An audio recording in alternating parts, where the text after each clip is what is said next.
It is Sunday, February 5th, 2012.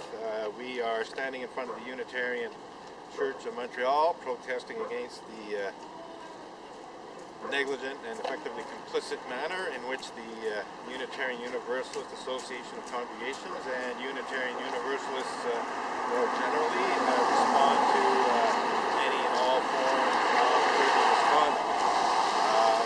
It is in the middle of what the UUA's Standing on the Side of Love campaign is calling National Standing on the Side of Love Month, leading up to the third observance of National Standing on the Side of Love Day on February 14th of 2012. And so I'm here to stand on the side of love for anyone who has ever been abused by a Unitarian Universalist minister in any manner whatsoever. Normally when one speaks about clergy abuse, the first thing that comes to mind is sexual misconduct of one kind or another. And there's no question that this happens in the Unitarian Universalist religious community. In fact, some ministers have raped people, others have engaged in various kinds of pedophilia. In fact, the minister who raped teenage Tibetan refugees raped girls who were under the age of majority. And there are cases of pedophilia as well, in terms of molestation of very young children.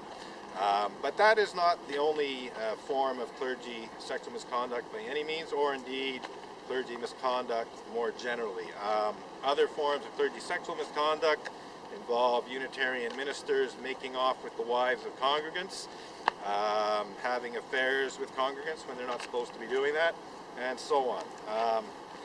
But getting back to my concern, the non-sexual clergy misconduct is very, very poorly handled by the UUA. They've done a worse job of dealing with clergy misconduct that is not of a sexual nature than they have in terms of clergy sexual misconduct, and their track record on clergy sexual misconduct is terrible, to quote one Unitarian victim of clergy sexual misconduct. So here we have in my right hand a picket sign saying unsafe sect.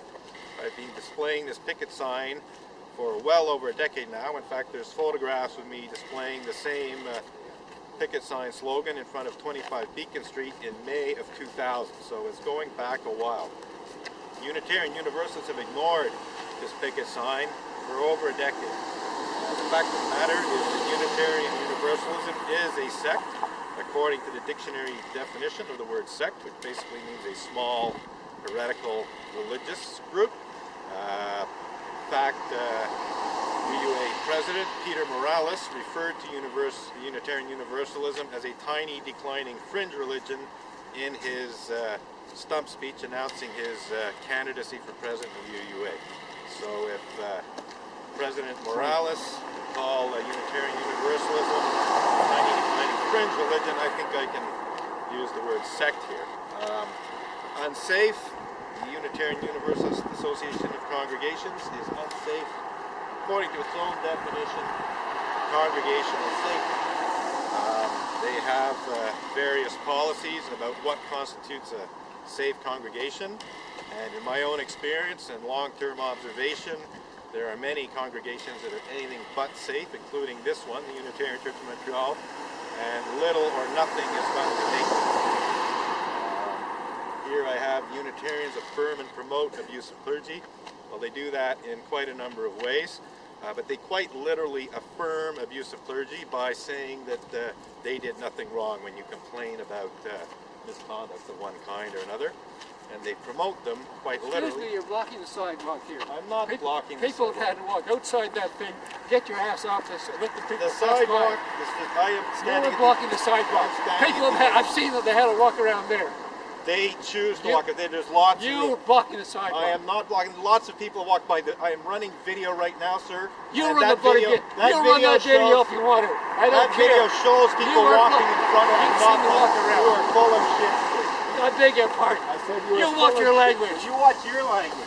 I never swore at anybody. Maybe you didn't. You have sworn at me, and there's a witness. Good. I swear to you, you're full of shit. You are a liar. I am not blocking the sidewalk. He's a liar. He lies. You walked right in front of the camera yourself. I know, and I was So going he's to... lying. No, wait, people wait, Nobody has to walk. I was going to walk around until I saw him talking to you. I only did because he stood up. I am not blocking. Am I blocking the sidewalk? People are going Am I blocking the sidewalk? Yes, your people are not going to walk here because of your camera and because of you. My camera's on the other side of the sidewalk, Sir, and I'm you're here. every week, and you're obviously not making an impact. I mean, That's because you people are willfully ignorant about what these picket signs are about. I know what they're about. Nah, then you wouldn't be ignoring them if you knew what they were about. I'm just a crazy dude. Thank you very much. So here we have 1, 2, 3, 4, 5, 6 people walking in front of me. So I'm clearly not blocking the sidewalk, as this idiot over there said. But this is typical of the provocations that Montreal Unitarians engage in. So I'm engaging in a perfectly peaceful public protest. My camera is placed on a tripod right off the sidewalk. It's actually on the road partially to make room for people. I'm standing back here on the other side of the sidewalk. There's lots of room for people to walk by. It's deliberately there. If they choose to walk on the other side, that's their choice. But I am not in any way blocking the sidewalk. But this person comes up here and pretends that I'm blocking the sidewalk, which is simply not true. So I got my back up a little bit as a result of that. But this is just typical. I mean, it goes on and on and on. There's always finding like some excuse to try and put down my protest. As we noticed, one woman walking by calls me a crazy person. Well, there's nothing crazy about what I just said earlier in the video. The Unitarian Universalists are clearly and unequivocally guilty of failing miserably to deal responsibly with all manner of clergy misconduct. They have a long and terrible track record of very, very poor handling of clergy sexual misconduct, and clergy misconduct of a non-sexual nature is just almost always blown off. Unless, of course, it's a Unitarian Universalist minister who plagiarizes the sermons of his colleagues, in which case it's treated as a very serious crime. And that minister is forced to resign from his church. He's stripped of being a Unitarian minister. He's defellowshipped for plagiarizing sermons of other Unitarian Universalists. The incredibly hypocritical double standards that are exercised by Unitarian Universalists in general and Unitarian Universalist clergy and UUA leaders in particular is illustrated by just how harshly they deal with a minister who plagiarizes the sermons of another minister, but do so little when it comes to clergy sexual misconduct and other forms of non-sexual misconduct that are actually far more harmful and damaging than copying another minister's sermon. On that note, I'm going to wind this video clip up.